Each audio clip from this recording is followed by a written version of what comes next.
বৃন্দাবনের বাঁকে বিহারীর মন্দিরে যখন ভক্তরা বিহারীজির দর্শন করতে আসেন, তখন কিছু সময় পর পর বারবারই ভগবানের সামনে পর্দা টেনে দেওয়া হয়। এমনটা কেন করা হয় জানেন? একবার এমন হয়েছিল যে বাঁকে বিহারীজির মন্দিরে বিহারীজির একজন অনন্য ভক্ত বিহারীজির দর্শন করতে এসেছিলেন।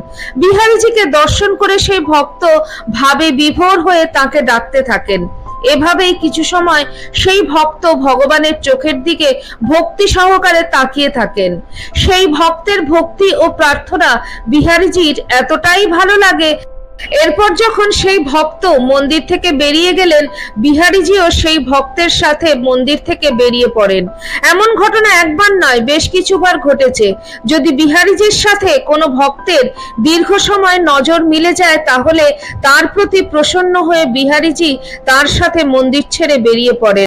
তখন মন্দিরে তাকে খুঁজে পাওয়া যায় না। তাই বেশিক্ষণ যাতে কোনো ভক্তের নজর বিহারীজির সঙ্গে না মিলে যায়, তাই একটু পরপরই বিহারীজির সামনে পর্দা টেনে দেওয়া হয়। আবার কিছু মুহূর্ত পরে পর্দা আবার সরিয়ে নেওয়া হয়। বলে জয় শ্রীকৃষ্ণ।